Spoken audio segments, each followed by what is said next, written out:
Hey people, welcome to my life as a devious diva, and I want to let you know exactly. This vlog is about being a foster parent. Um, I just want to tell you my experiences that I had, and what it took for me to become a foster parent in a state of Louisiana, because I am from the boots. Yes, I am. So basically, like what you do, how you start to be a foster parent is you you go to your DCFS, Department of Family and Children Services of your hometown, and you let them know that you're inquiring about becoming a foster parent.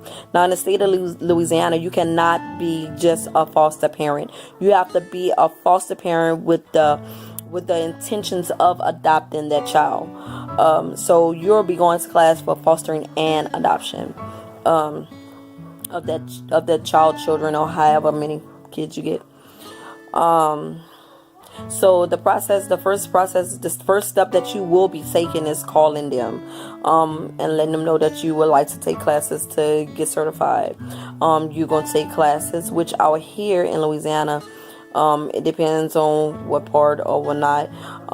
You have two options. You have 3 Saturdays in a row, consecutive Saturdays in a row, 8 hours, or you can have who dog is okay, let's start this over. Is it 3 Saturdays in a row, 8-hour classes, or you can do seven Thursdays in a row, and like I said, it got to be consecutive. 7 Thursdays in a row, and it's only 3 hours on Thursdays.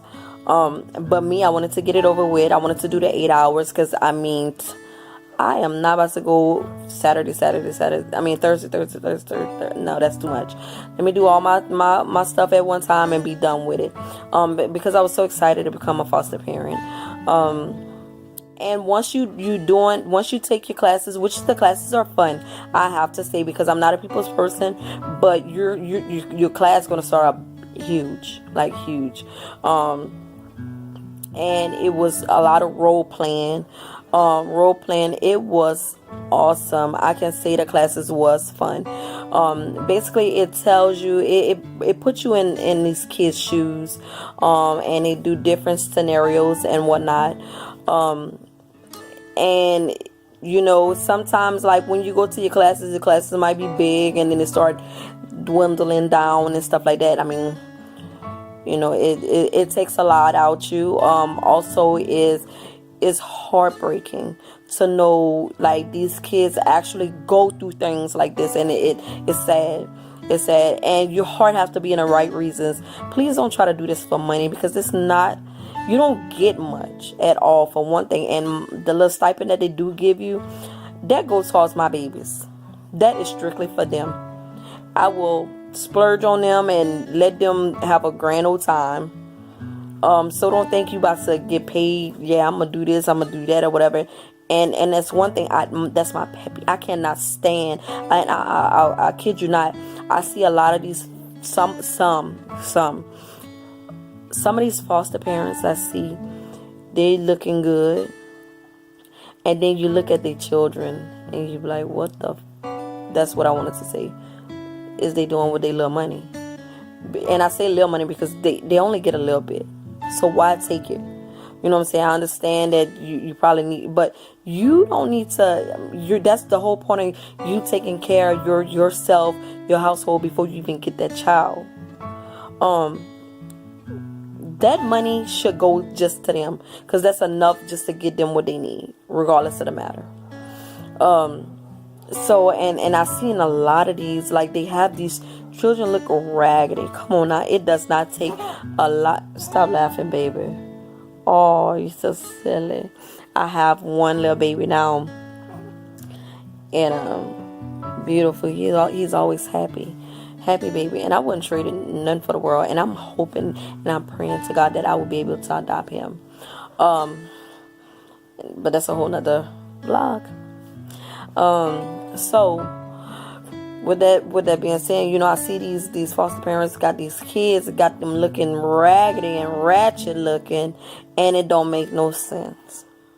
You don't take much to go right there and to the Walmart or Target or whatever and get them some nice clothes. It don't have to be expensive, but it can be nice and look clean.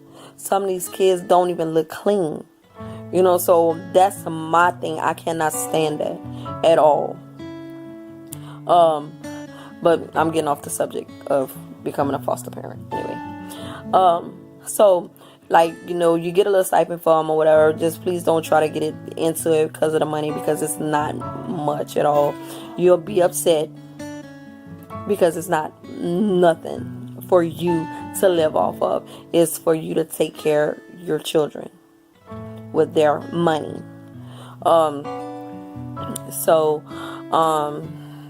Basically you do your classes, and then after you do your classes, when you do your classes, they're gonna start the process of getting your fingerprint and your background checks, federal background checks and stuff. Make sure you're not no killer. They'll do that, and then after you finish, towards the end of your classes or whatever, that's when your home study starts. Your home studies is a person that's gonna come into your home, access your home, make sure that you have the adamant space for this child or children. Make sure you can take care of them. They will probe into your life, ask you all kind of questions. Be prepared. They're going to pick in your life. Do not lie to them. That's the thing. Do not lie to these people. It's all about being honest. We're all human. So just don't lie to them. I think they do it for 3 days. I hadn't did it in so long because I had it. You're going to do it your home study going to be every 6 months after you get certified. But it's basically just check in and make sure you everything is up to code and stuff like that. That's what your home study is based on. And they're going to approve you or might not approve you. Don't think that you about to get these kids and your ass crazy. No. You need help. You mental. No. They check into stuff like that. If you're not mentally stable, you're not going to get them.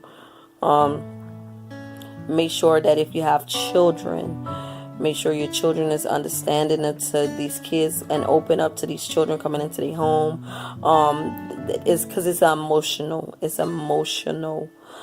thing, and they can get attached to these kids, and then one day they have to leave, and they don't know where they went. They don't know where their brother and sister went. All of a sudden it was their brother and sister, and now they don't have them no more. So you have to be open to that. Don't get no kids older than your children. You will want to get children in the same age group as your kids, because if you do like that, you don't want older kids coming in, because they're coming in with baggage, regardless of the matter how you look at it. They need love as well, but you also have to look out for the well-being of your kids that's already there. They can come and be bullies to your kids. You don't want that. So you just be mindful. Get children within the same age group of your children, and make sure that your kids are open to the fact that kids are about to come into their home and play with their toys and just live in a space. So you make sure you think of that. If your children is not accepted to that, then guess what? Don't do it. Because then it become a problem within your home, and you don't want that. So after doing the home study, then your calls come. You either want them or not. I am open to any race. I've been doing this going on 2.5 years now, and basically I had Caucasian children, which I had for a year and a month, and I loved them dearly. They was my heart, and it was all my babies that I had 4 placements. I had 2 Caucasians, and I had 2 African Americans, and all of them was spoiled. Anybody asks me who are they are my kids. They are my kids. And the first thing they say, oh, I didn't know you had kids. Oh yeah, I did. And then, especially when I had my Caucasian kids, I always got this thing of people ask me, "Are you the nanny?"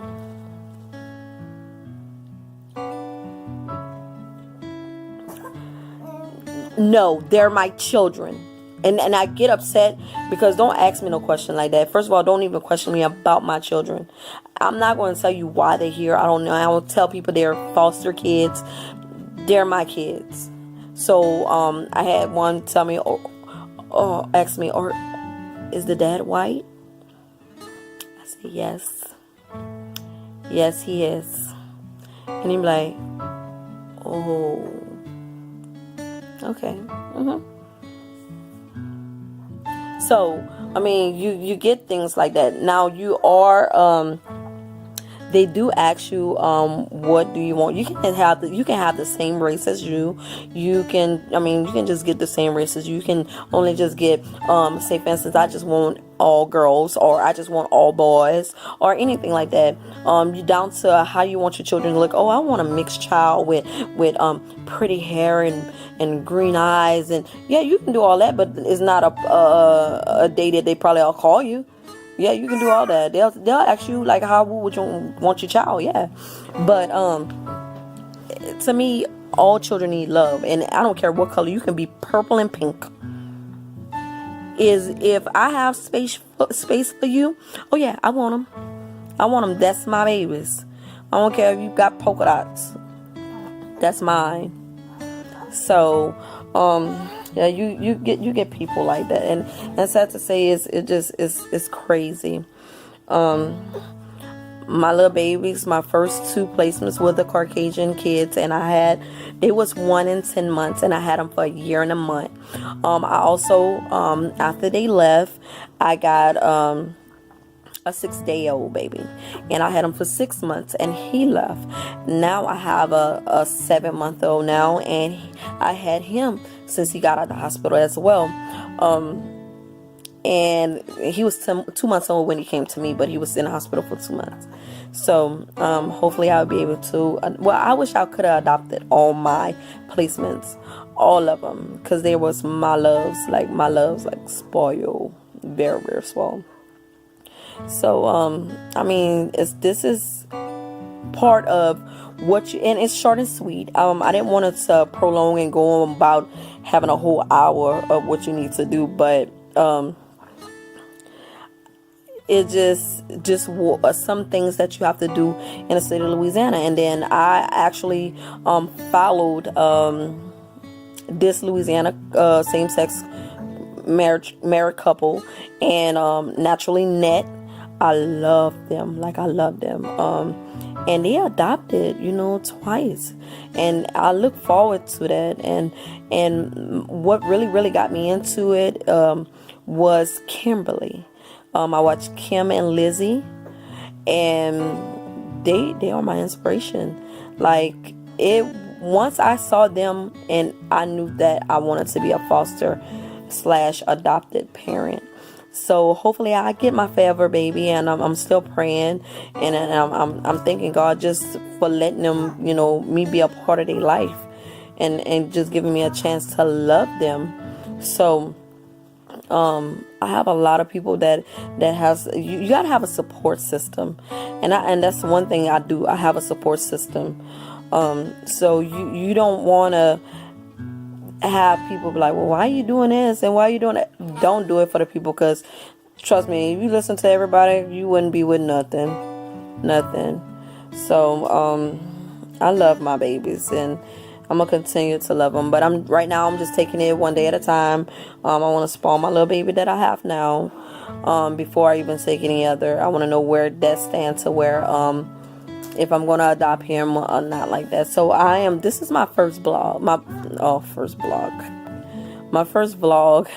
and this is something that I'm gonna share with you, my journey into fostering,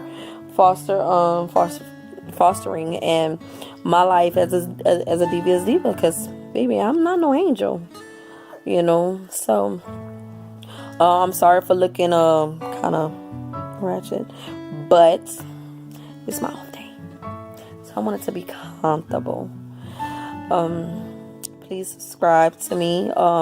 Give me a thumbs up. If you don't like it, that's totally fine. Everybody has their opinion. That's what make the world go around. And I accept the good and the bad. It does not faze me. So if you feel like you're going to have something negative to tell me, that's totally fine. It don't matter. You're not going to be the first. You're not going to be the last. So thank you. And I hope to see you soon. And I'm going to give you my love through the screen. Bye-bye.